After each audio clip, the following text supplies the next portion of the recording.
up, fuzzball. From Down Under. Do or do not. There is no try. G'day, mate. How you going? G'day, mate. How you going? This is Adam O'Brien coming to you live from Quinlan's Cantina on the Gold Coast of Australia for the first episode of the Fantha From Down Under. Star Wars news from Australia. We're going to be looking at all sorts of Star Wars news out here in the local community of Star Wars in Australia, but also looking at our thoughts on Star Wars from fandom and pop culture, and many interviews and reviews and much, much more. All in a compact little 45-minute episode. All here for you on the amazing new FanthaTracks.com and Fantha Tracks podcast channel. So what is Fantha Tracks? Well, Fantha Tracks is your one-stop shop for Star Wars news, fandom and fun.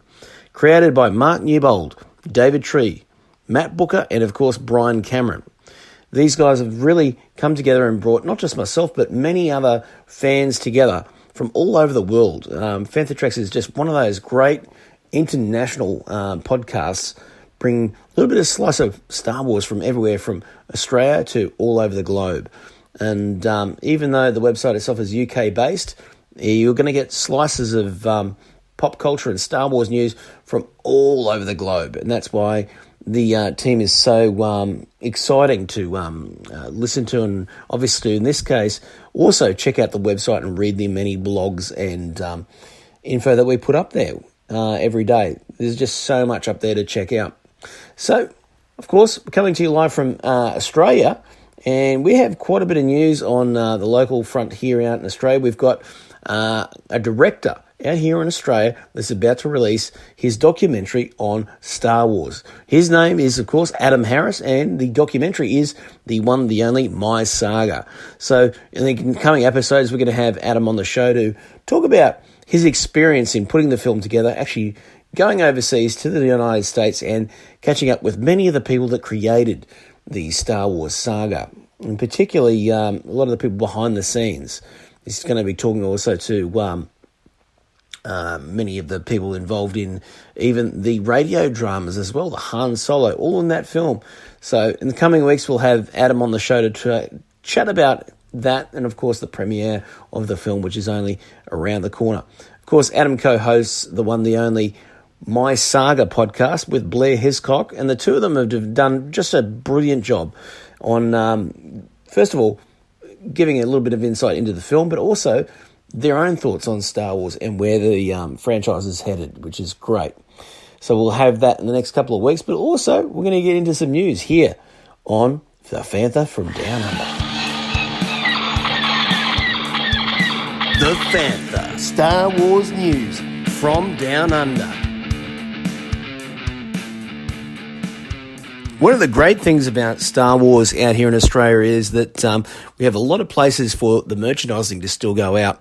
So while the world has Toys R Us's all over the world closing down, whether it's in the UK or the United States in particular, Toys R Us is still going pretty strong out here. So we have, and particularly in the local community here in Queensland, even some stores in the last 6 months opening up brand new. That's right. Here on the Gold Coast, in the Robina area, we have a brand new store which is open up. It's quite a large one, actually, too. And myself and some of my dear pals who are also Star Wars fans went out for some of the first couple of deals that were going at the time. Of course, Last Jedi is still strong on the shelves, but there's a lot of different stuff that we hadn't seen out here in Australia, in particular some of the titanium-looking 6-inch you can get, and obviously the smaller 3.75-inch figures as well. But then just the actual expanse of just how much is on the shelves is quite surprising. And let's face it, since The Force Awakens, Hasbro has really not put that much out there when it comes to Australian merchandising. So if you look out on the shelves here in Australia, there was never a lot. We got maybe the first half of the first wave, not even the full wave of Hasbro figures when that came out. I think the successful one for us out here in Australia was Rogue One, which really tended to give us everything that we wanted, whether it was the vehicles or a lot of the cosplay stuff that kids could have gotten, of course, with the Death Troopers, etc. But a lot of that was really well put out, and I think they've dropped the ball on the last two Saga films when it comes to that out here in Australia, simply in what they're putting out on the shelves. So I'm hoping with Solo, which so far there's only minimal out on most shelves, that we start to expand that. Moving on from, obviously, the toy line is, of course, Empire Magazine, which have just brought out the amazing Star Wars issue with, you got, of course, the younger Solo on the cover and Chewbacca with his huge bowcaster. I mean, let's just face it, even the older version of Han Solo enjoyed that in The Force Awakens. Come on, you remember that. He picked it up and goes, whoa. I was almost expecting a Keanu Reeves moment. We go, whoa, dude. But the fact that, they really always have great covers when it comes to Empire. So this is the May 2018 issue, which covers pretty much all of the basic stuff that you're going to get from the UK edition as well. But again, this is the number one movie magazine for Australia as well. So you've got to check it out.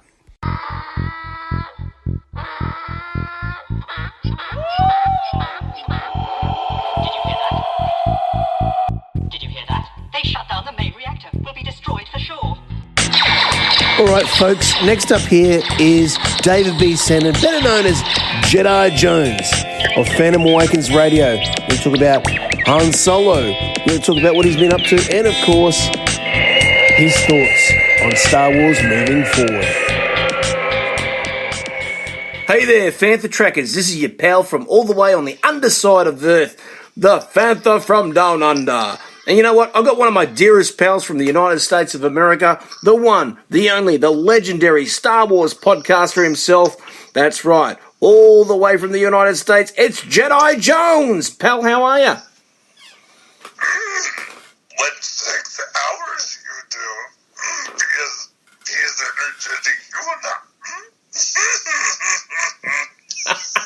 Oh, I'm fine, man. How are you? I'm good, pal. I'm good. Mate, we've just had a second trailer to Han Solo, mate. Han bloody Solo, the movie, mate. Are you excited? Yeah. I'm very excited. Look, honestly, I will say this. And I know everybody with The Last Jedi, come on. I just put out a 6-hour show, which is like Star Wars podcasting on Viagra, going and diving into The Last Jedi. I get it, all right? I love you guys. I get it. So I did that all for you. But I will say this. This just is fun. You know, I mean, Star Wars is in a position where it can be whatever it wants. 100%. And considering we're going back to one of the most popular characters early years, we've always wondered, it's like Yoda. We always want to know a little bit more history of Yoda, but Han's like that. It's a mysterious, history. Yeah, exactly. No, I know what has also been said about, the danger of too much being revealed behind the curtain. I'm like, come on, guys. First of all, this is a movie. It's a movie. I mean, come on. Why all of this infighting for no reason? That's just to paraphrase or to quote Tarkin, this bickering is pointless. Hey, you've nailed it, man. It's all fun. At the end of the day, we're talking about a character that owns the Millennium Falcon, has a dog for a sidekick, or a Wookiee in this case, best of friends. He's also got a smuggler friend, Lando. 3 of the coolest characters in Star Wars in a movie that's all about a heist. I mean, come on. Yeah, I mean, how could you not like that? This is great. And we get Woody Harrelson as well, and Emilia Clarke. Well, yeah, and when she was cast in the movie, I was like, oh, Amelia, I didn't recognize you had clothes on here. But I like, too, the fact that we're starting to see planets I've always wanted to see in live action, planets like Corellia. Well, and also Mimbam, because let's be honest, if you read that sort of really weird, sort of backup sequel to Star Wars in case it actually sucked. That was an intriguing planet. And if I remember right, wasn't Mimban name dropped in an episode as far back of the Clone Wars? The Mud Jumpers of Minbam. I believe that's the name drop. Yeah, exactly. And the whole thing's also been basically taken note for note in a special episode of Firefly, where they actually go to a planet where they make mud clay bricks. The same idea, Mimban. Yeah.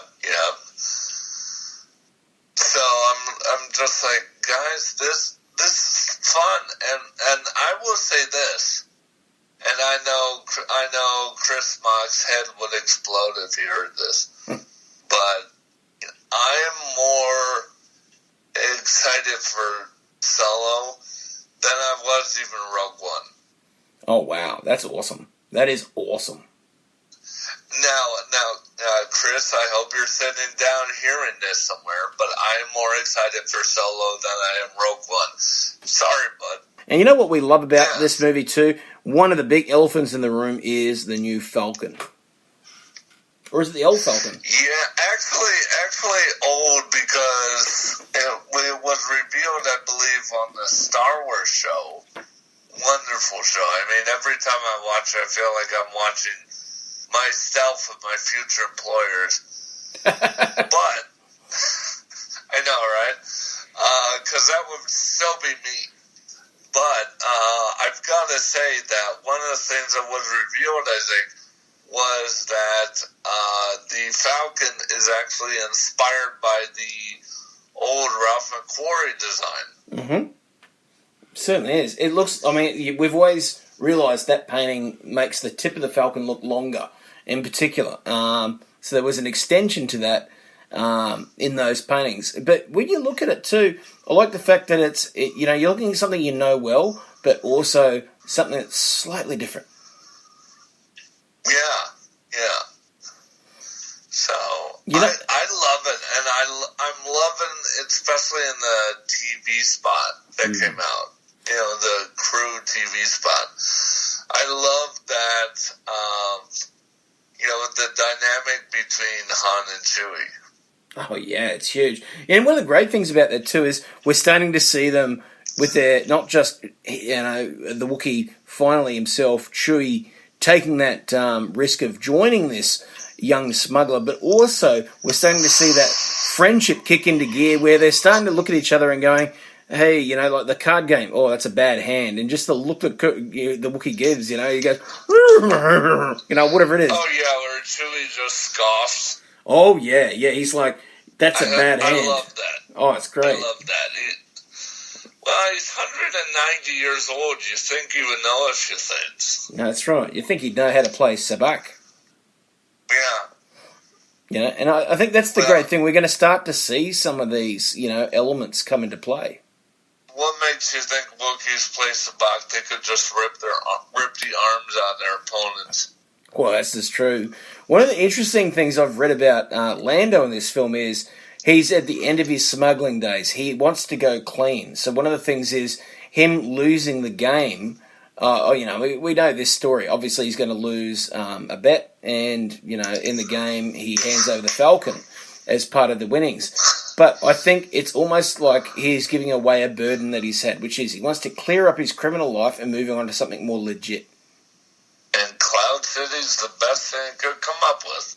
Well, yeah. We've got to remember, Lando's schemes never work. I'm sure he didn't do it like fully legit. You got to think about it. It's always a cover for a bigger gig. But you think about it, he'll go give away the Falcon. And go, what's the next gig gonna be? Just a little her.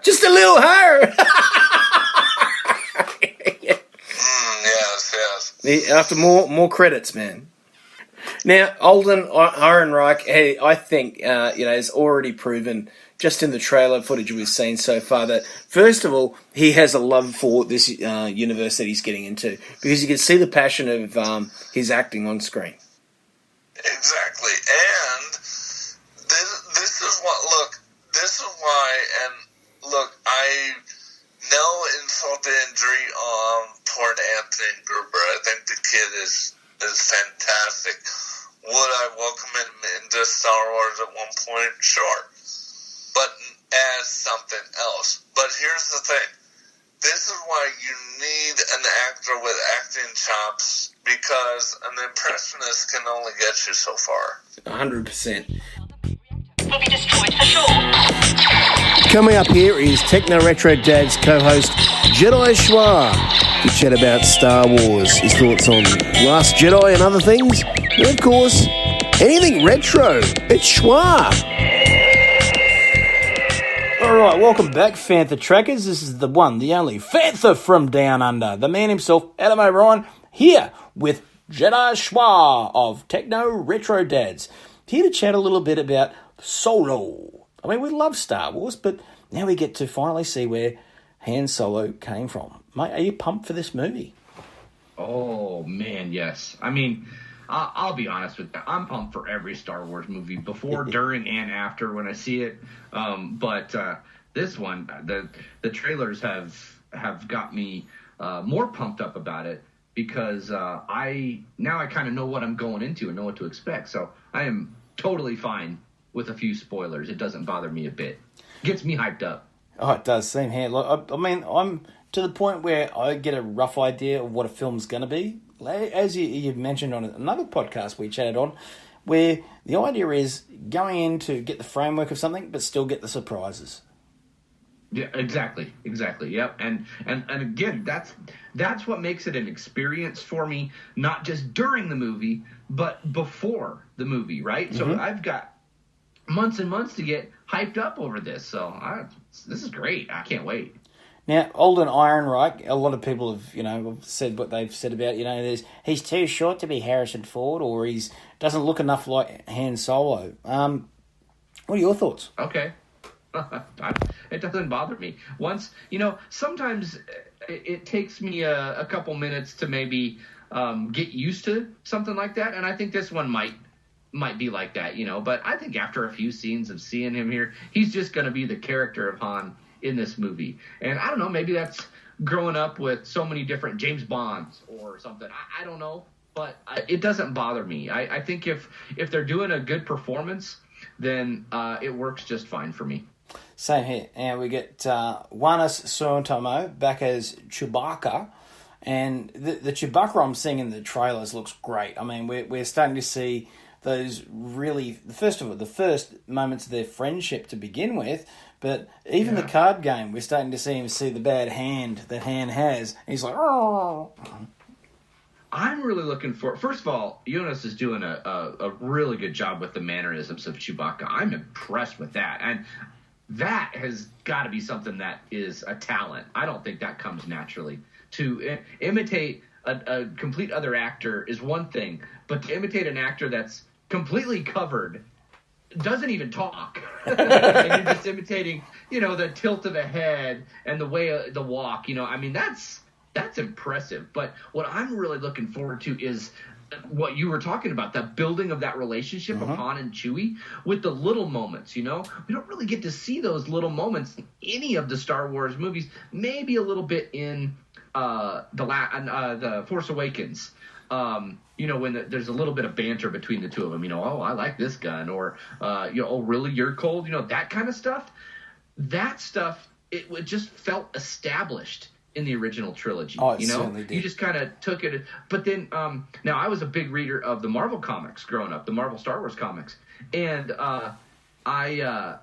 you saw that kind of stuff in the Marvel comics, and so maybe that's how I felt like some of that stuff was established in their relationship. This was going to be fantastic in the movie. Oh, definitely. And this is slightly earlier, I'm guessing, than the Brian Daley trilogy even. I mean, that was, I'm thinking, right on top of A New Hope. I mean, those were classics, absolute classic novels. Even the Lando ones, which I think I only read one of that series of novels that was done. Those are good. You should check those out. I love the Lando books. Definitely. The ones that I really got into, though, years after that, were the A.C. Crispin series of prequels: Paradise Snare, Hutt Gambit, and Rebel Dawn. Yeah, I've read a couple of those, and those were good. Those were good. I haven't read all those. Maybe I'll have to go back and revisit those. Without a doubt. I mean, there's some really great moments between Han and, let's just put it this way, him, Lando, and Boba.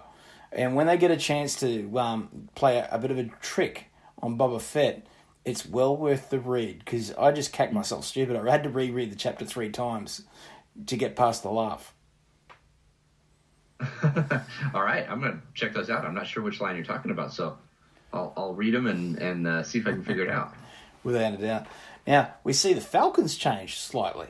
There's a few little mods to this one. What did you think of that? It threw me at first. And then I thought back to my childhood with my Falcon toy that I had, and how, you know what? I adapted that thing.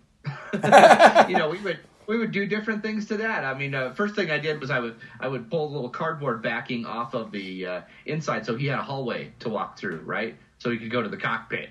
And then we would tape things to it, or add stuff or put a little vehicle on to act like an escape pod, right? So things like that. And I think, I don't know if that was kind of the mentality of this or more just to make it newer. But now I'm kind of digging it. As soon as I saw the toy that just came out now, but when I first saw the preview of the toy where the pop of that the front part of the Falcon pops off, I'm still not entirely clear on what it is. Has it been confirmed on what the front of that part is? It's basically an escape craft.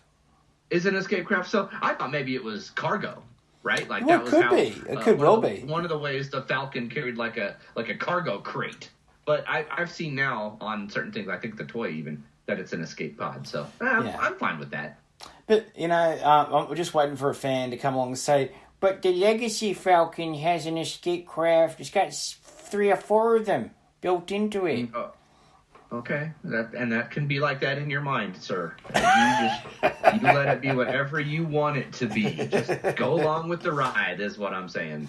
Yeah. But do you think we'll lose that in this movie? Yeah, and I have a feeling what it's going to be too. Look, the captain of this craft is this bad boy right here, the man himself, Captain Lando Calrissian. Lando, hello. Oh, there we are. You got one too. Hey, how are you doing? I'm Lando. Okay. I'm taller. I got future Lando and past Lando. There we go. Nice. And one's taller than the other. Goes higher, just a little higher. But what's great about that is we're getting to see him just before he becomes a gambler. He wants out of this life. He realizes he can still do this the scoundrel-like deals that he's doing.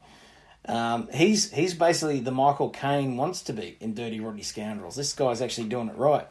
But we've got to remember, none of Lando's deals work. I mean, you read those books, he gets all these great things like the best spin and everything. They all fall flat. That's true. Now, but it was doing fine till his buddy shows up. But, Now, and maybe that's how it is here too, right? He right. seems to be doing fine, and then he meets Han, and then I don't know what's going to happen. It's all going to. I have a feeling it's going to have something to do with the escape pods. There's some spice that gets dropped, and the cargo gets left with Lando. That's my feeling, and that's not a spoiler. It's just my feeling.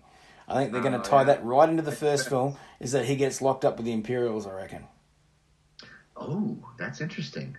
Now, to me, it feels like Lando and Han had this relationship where Lando he's one of those friends that Lando has that. Why do I keep him hanging around? He distracts me more than anything else. But I think Han is gonna come around and do something good for Lando. He'll either save him, like you said, maybe from the Imperials, or do something that Lando's not necessarily in his debt, but he's grateful. Right? Yeah, agreed. 100%. And the other one, too, is we've got Woody Harrelson, who's playing kind of a mentor. I mean, you can see in the trailer, he gives him the DL-44. Yeah. I'm on the fence about Woody Harrelson. It is not going to ruin my movie experience. It's not going to change my enjoyment of any of this stuff or the hot. But I like Woody Harrelson. Phenomenal actor. But he's so recognizable to me that, I mean, I just watching the trailers, I have a hard time separating him from other roles that he's played and putting him in a Star Wars movie. It just, my mind still hasn't made it fit. I'm sure the performance will help make it fit, but right now it's a solo crossover with White Man Can't Jump. I mean, that's I actually think they probably went for Matthew McConaughey first. They're kind of like, you want a DL-44? All right.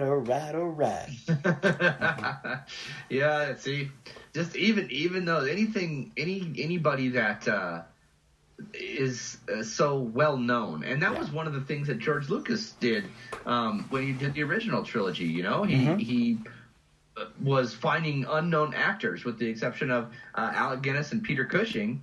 Nobody knew who these people were for the most part. 100%. A lot of those guys too are character actors. That's what they were known for, was the characters, not themselves, and that's what made it so strong. Mm-hmm. Yeah. Every once in a while, you'll come across an actor who can do just about any role, and whatever it is, they'll fall. You just absorb yourself in that character, and not so much the actor, right? That's right. So, and not since Shadows of the Empire have we had swoop gangs like this. Now, this is awesome. We get Enfy's Nest, this new character, which there's a little bit of going forwards and backs about this on the spoiler channel. So there's a little bit of a spoiler, folks. Maybe one way or the other. Nobody knows whether this is a male or female character. Star Wars Insider says male, but there was other packaging that went out. I think it was from Hasbro that said a female character. Oh, okay. All right, hadn't even considered that. Just like it's a cool. It's like Boba Fett, That's a cool outfit. That's a bad outfit, as they say in Superman. But I'm digging him. So, you got to be careful. You don't want an itch on your head if you got that helmet. It'll cut your hand right off. But and it looks a little Kylo Ren. Yeah, the face part. Yeah, it does, doesn't it? Oh, it does. Interesting. Let's hope it doesn't go in that territory. All of a sudden breaks out a lightsaber and goes, I'm going to kill my daddy. I don't even need a connection, maybe inspired by some ancient thinkings or something. But I don't even need a connection to that. It's a cool design. I think almost they were going more for that Star Wars aesthetic, that kind of that same idea that you see with the lights on the Death Star, right? Those Tylenol-shaped light pictures. I don't know. It's a cool-looking character either way. I'm curious to see. I'm hoping it's not one of those, sometimes they'll pump up these aliens and hype up these characters before the movie comes out, and then they end up being just background characters. I mean, Aura Singh, perfect example. I mean, she got more to do in Clone Wars. She was a fantastic design. That was a great idea for a character. And then tying in the comics, I remember back in the day, because this was before they brought in Quinlan Vos, the Vos. They pretty much made Asherad Het, so the Tusken Raider Jedi. It was basically hunting her down because she was an ex-Jedi, which I thought was fantastic. Yeah, that is there was just a lot of good stories just from this tiny little prop that they had in Phantom Menace. Oh, wow, without a doubt. Now, obviously, the other thing, too, I like about this is we're seeing the actual race of the Spice Mines at Kessel getting in the Kessel Run. And it looks like there's quite a few little beasts of bourbon in there. I hope so. That's what I love about Star Wars, the combination of the aliens, droids, and creatures, right? You got to have a good balance of that. And like any DB5 upgrade in James Bond, we have the same for the TIE fighters, which we see dropping out of the Star Destroyer, attacking.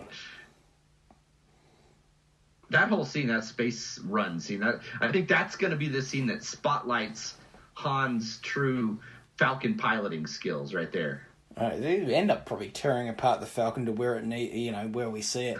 And then you hope. Yeah, they gotta make it look. They gotta do that transition. That's the transition scene right there. Yeah, that's what Lynn doesn't even lose it. He's just like, oh, this thing's too dirty now. You can just take it. I don't. And speaking of new projects for Lucasfilm, obviously they're working on the Star Wars Galaxy's Edge, which is going to be this massive place. Which who knows? One day we can all go there and podcast from. I mean, that'll be one of those things we can do one day. Oh, that's gonna be so. How about the lobby of the Star Wars hotel? That's there. That's what I'd like to do. Oh, without a doubt. I'll go in there in my little Tusken Raiders outfit. Be rocking it. That's gonna be amazing. That's I may have to retire and just get a job there. That's gonna be where I want to live. Without a doubt. Now, obviously, we've got a number of new films coming out. We've also got a TV show, which is being put together by the director of Iron Man. Now, this really gets me pumped to where what are they going to do with this new TV show? It's live action and may not follow George's script that he came. I mean, they're not going to do that. They're not going to do his live action idea, which was pretty much gangsters. It was Goodfellas with Huts. Yeah. Yeah, I don't know. I mean, it sounded like they had so much of that stuff written and a lot of pre-production stuff. So, and they have the rights to that. I would assume they do. Yeah. So, I don't know. They may draw from some of that. Why not? You know, you have a bunch of really good ideas in the coffee can on the shelf, right? Why not reach in, grab a couple of them, and see if they can fit in what your overall idea was? If this is something that is ongoing, several seasons of it, you got to get some good ideas, and why not pull from things that, number one, are already done, and number two, are inspired by things that people already like, right? I see them do that a lot. On the comic book TV shows, right? Like Agents of S.H.I.E.L.D. and stuff. They'll pull from some comic book character, maybe some really obscure comic book character that people don't necessarily know a lot about, and they'll change it a little bit, but they'll make it fit in with what they already got. So why not take some of that stuff and make it work?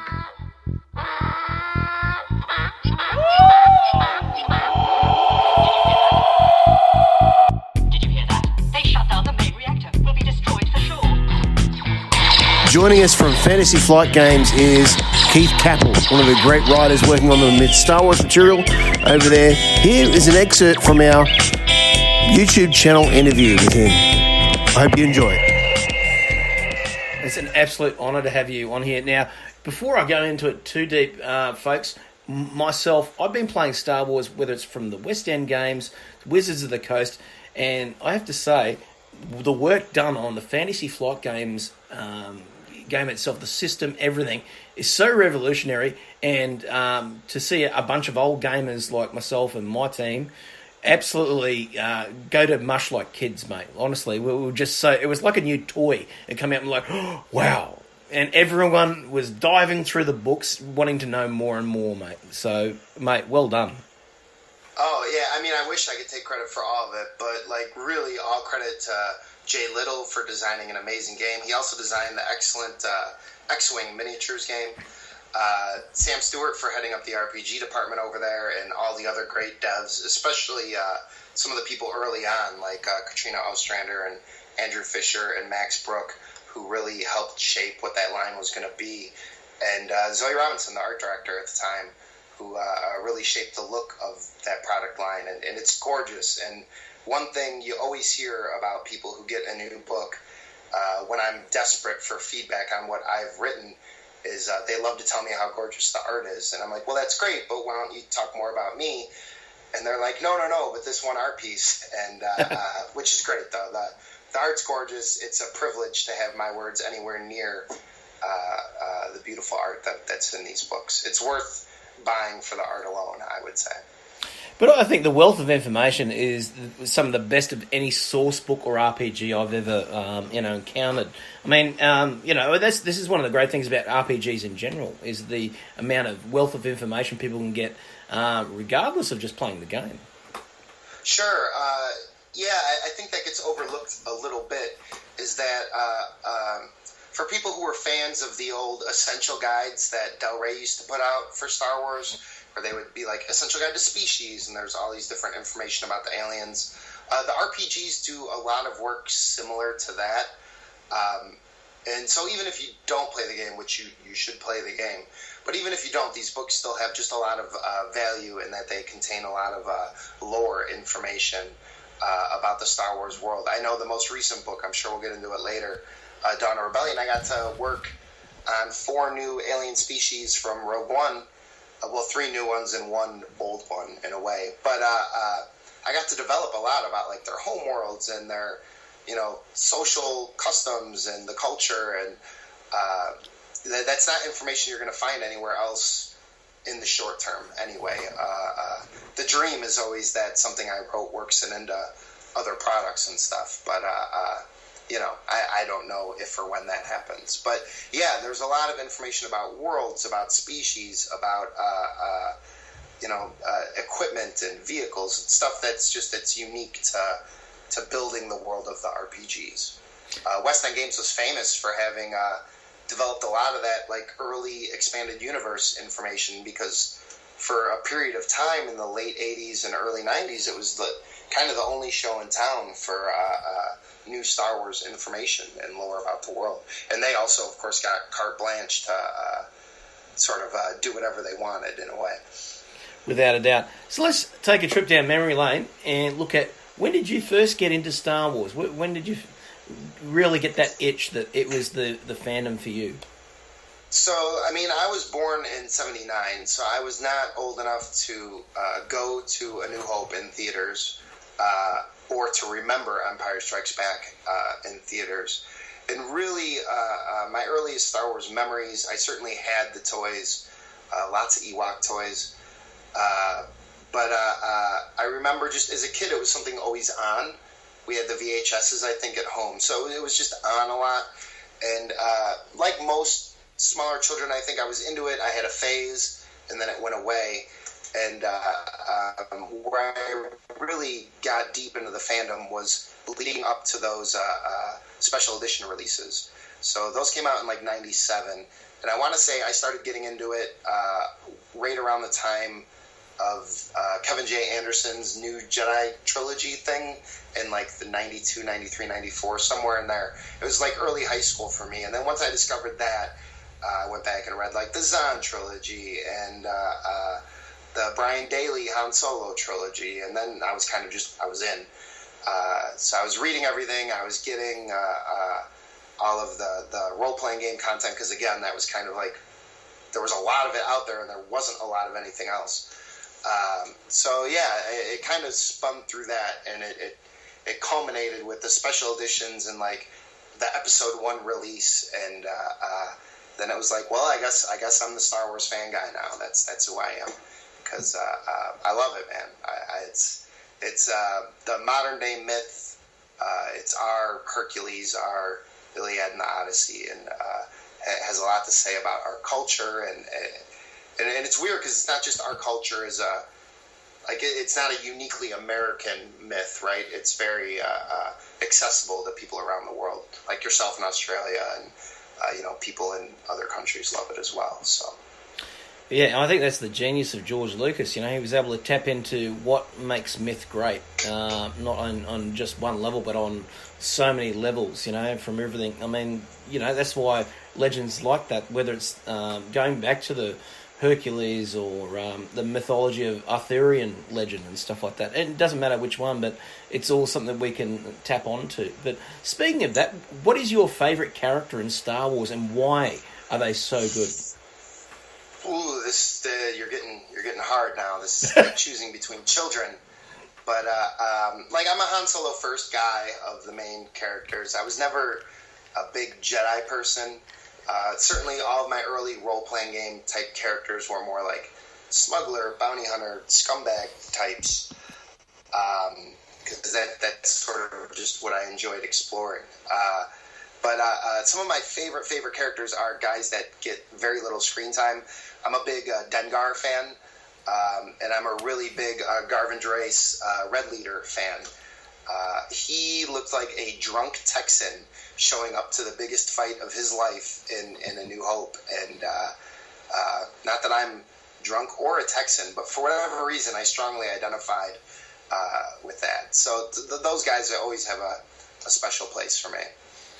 Well, I think there's something that's so good about Star Wars is that it's not just the lead characters or the lead protagonists that we always aspire to or to like, or vice versa. I mean, I look at half the people in Jabba's palace. There's some interesting people in and around there that, whether it's back in the days of the Canna toys, when I was, picking these up and going, what's this guy's story? This is intriguing. Right. Or, how did Lando get the outfit, and how did he get in there, and how long has he been in the palace? All those little tiny little stories, and that's why I think that it's such a wealth of, great storytelling that way. I mean, the production design on a Star Wars movie are second to none, and the attention to detail in the background, second to none. And there's just great design, evocative creature design for things that have almost no screen time, or that aren't even in focus on the shot they're in. The only way you really see what they look like is through a toy or production stills or something like that. And it all looks great. I mean, you could even... Episode 2, the Outlander Club, has amazing creatures and costumes and stuff happening in the background, and that's you don't even see it. It was just there while they were filming, and none of it even ever got on camera. No, you can't. I mean, one of the most popular characters in Star Wars is Boba Fett. He has almost no screen time. He just has really good design. It's clearly a strength of Star Wars is just the character design and the production design. It's the best team. I don't know why they don't win an Oscar for it every single time they have a movie. Agreed. Because it's for production design, set design, costuming. They're the best. They're the best. Yeah, there's nothing quite like it. I mean, I've from time to time look at other franchises, and the test of a world is if you can.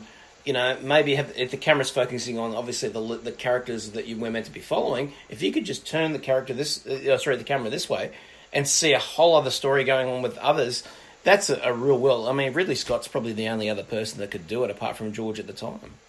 At the time, I would say Lord of the Rings has done a really good job with that as well.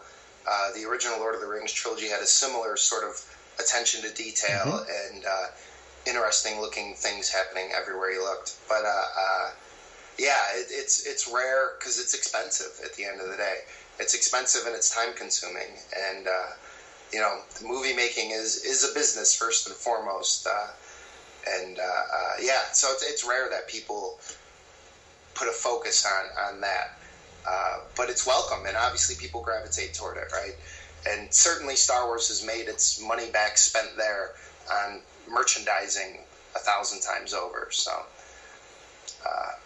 it's worthwhile for all the directors listening that are listening to me. None. But, I love it. I love the density of the world, right? And it feels like, there are things happening everywhere you might look, and it adds rewatchability too, because there's always a little bit you didn't notice. I love it. Without a doubt. Now, obviously, you got into the Star Wars franchise, you got into the characters. What led you also to get into role-playing games? What was the first role-playing game you played? So, the very first tabletop RPG I ever played was Robotech from Palladium, which was amazing because I was blessed with very nerdy friends growing up in junior high and high school, really all through elementary through high school. But one of them had a nerdy older neighbor that had his anime phase long before we did. And at that time, in the very early 90s, late 80s, it was like Akira and like 3 other things, and that was kind of all we were getting out here, unless you worked really hard to get stuff. And Robotech was one of the few things you could get your hands on. So we became diehard Robotech fans. The excellent Jack McKinney novels, which was 2 amazing Star Wars writers, Brian Daley and James Luceno, who actually wrote all those Robotech books. So, like everything I'm into, there's like a weird Star Wars connection somehow that maybe I don't know about at the moment, but like if you look at it at all, like, oh look, there's the Star Wars connection. But those 2 guys were just amazing. They wrote great books, which I really enjoyed. Obviously enjoyed the cartoon. And then when we found out there was a way to get more out of this hobby and this game, none of us had ever played anything like it before.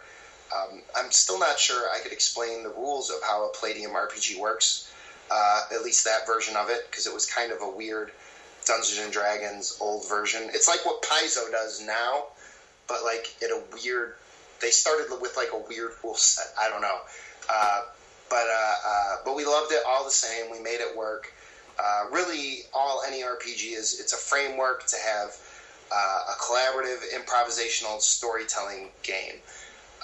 And as a guy who works in this field now, I always feel like the more you could sort of make the mechanics and the rules secondary to that core collaborative, improvisational storytelling experience, like the better a game you're going to have. But back then, that's how the games were, and we moved quickly on to Rifts, which is another big Palladium property that's enjoying a resurgence now. And I played those games with those guys, just the three of us, so it was always like a rotating GM and 2 players through like junior high and a chunk of high school. And then we discovered the Star Wars game and also the internet, so I had all of a sudden this ability to get all the gaming I wanted, because you could always find people online willing to play in like AOL chat rooms and stuff like that. So that kind of took over my life during that period of time. So out of those books and out of those games, what inspired you to want to become a writer, whether it's in the RPG field or in fiction? So, I that didn't happen until much later in my life. I never even considered going into this as like a possible career. It seemed like saying you wanted to be an actor. It didn't seem like something that was realistically attainable. My big dream when I was 14 was to own a comic book store that also had RPGs added, because like a dedicated gaming store even was not something that sounded like a realistic idea. And I loved comics and superheroes as well, and there was Star Wars comics too. So the comic book store seemed like a good amalgamation of all my hobbies, and I thought I could open a comic book store. So that did not work out at all. But I eventually I served in the military for 4 years, and I got out and I just bartended, and I eventually broke my leg. And breaking my leg is what led me to become a writer in a weird sort of way. Now, I had been doing a fan project since about 2005 called Fandom Comics with a good friend of mine, Ryan Brooks. And we produced Star Wars fan comic books and Star Wars fan RPG content for, at the time, the Wizards of the Coast D20 game. And, we just did that for fun. We really enjoyed it. I got to know Fantha Tracks' own Mark Newbold pretty well during that time. And so we did that for years and years and years. And then I broke my leg and I couldn't pay my bills because you can't bartend with a broken leg. And in America, there's no real, unemployment for bartenders is not very good because it's a lot of cash money that doesn't get recorded. And it looked bleak for a minute, like I don't know what I'm going to do. But because I had served in the military, I could earn money going to school. They cut you a check as long as you're enrolled. So I was like, I'll just go back to school just to heal up and pay my bills and go back to bartending. Because I was very happy with bartending. It was paying very well, and it was good for me at the time. And my thought was like, if I'm just going to college to pay my bills, I really don't care about getting a degree that's marketable. I'm just going to do something that's fun for me. And at the time, my big hobby was writing Star Wars fan fiction and fan content for fandomcomics.com. So I was like, George Lucas hasn't showed up at my house and offered me a job yet, so maybe there's more I could learn about writing and get better at this thing that I seem to be enjoying. So, that led me to going to college for creative writing at Columbia College Chicago, and I loved doing that, and it gave me a lot of confidence that it was something I could do. And I'd been going to all these conventions, the Star Wars Celebration conventions, just because I was doing the fan site, and I became friends with Sterling Hershey, who's been writing on the Star Wars RPG since its inception at West End Games, late in the West End Games run, but he was there on West End Games. He worked for all the different editions at Wizards of the Coast, and he was now with Fantasy Flight Games. And he knew me and Ryan had done this fan site and contributed to it a lot. And he let us know, he's like, hey, they're doing an open call for writers for the new Star Wars RPG. You guys should totally apply to be part of that. So the open call coincided with graduating college, oddly enough. And we got really lucky. They picked both of us to work on the line. So me and my friend that I did a fan site with got to, we have a few Star Wars books that we worked on together. Which is really special and fun, and so I sort of just fell into it kind of randomly, not expecting any of this to go the way that it has since I started writing back in, I want to say 2013, yeah. It's just been a lot of hard work and a lot of luck, mostly luck. But it's fantastic. Again, us as fans, we get to see all that hard work put to the games that we play every weekend. I mean, I don't know how many hours we've played Edge of the Empire when it first came out, but we would start at about 2 p.m. after having a barbecue, which is usually around the humid summers out here in Australia, and we'll sit there with a little miniature Millennium Falcon, because we always have to have something there that is the physical model. We always love having that, whether it's even used or not. It just gives us our touch. It's ambiance, man. It's a little atmosphere. Yeah. It certainly is. But Fantasy Flight Games comes along with this fantastic new narrative dice system, which blew us out of the water. We are telling stories faster as whether it's the game master or just the characters are getting to be involved more. And, of course, the dice app, which is just absolutely balls to the wall mad. It's awesome. The new system is amazing. And the first book I wrote, Sons of Fortune, that I contributed to for Edge of the Empire. At the time I got that job, the game was not out yet.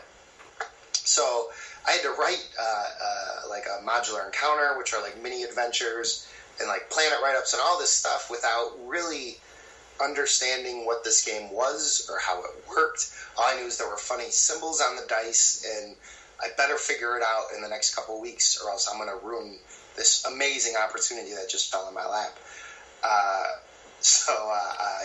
It's for some people who maybe haven't. I find that for people who have never played an RPG before, it's an easy sell, and they love it instantly. I teach this game to children, like aged 4 to 12, all the time, and it takes them about 3 minutes to understand how the game works.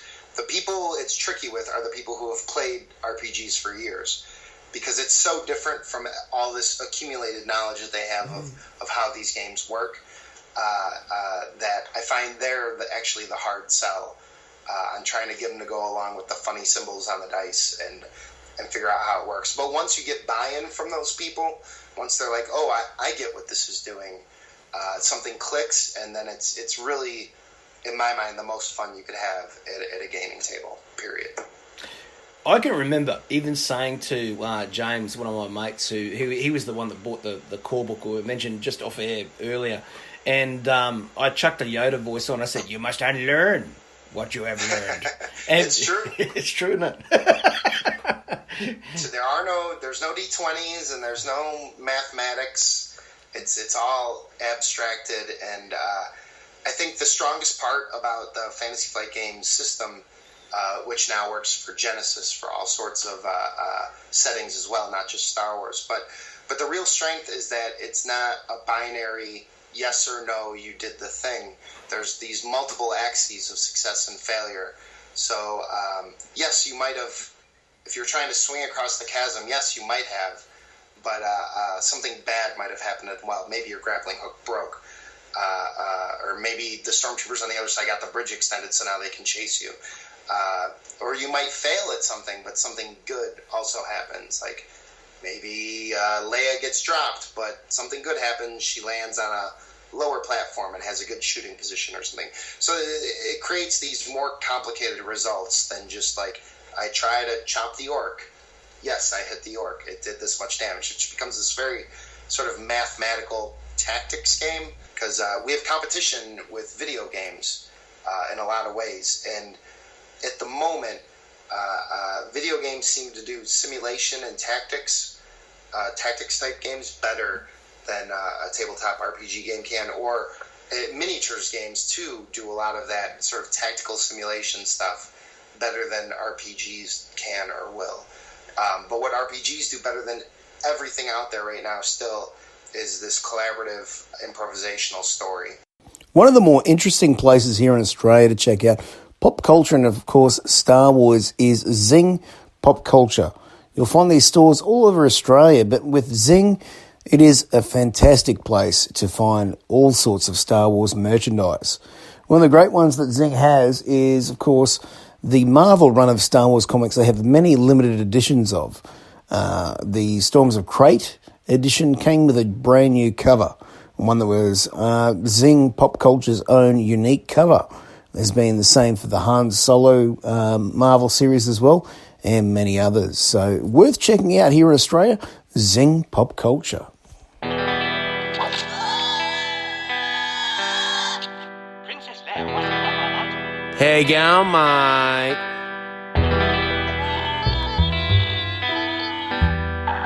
I want that tricky sight. It's time for the Fantha From Down Under.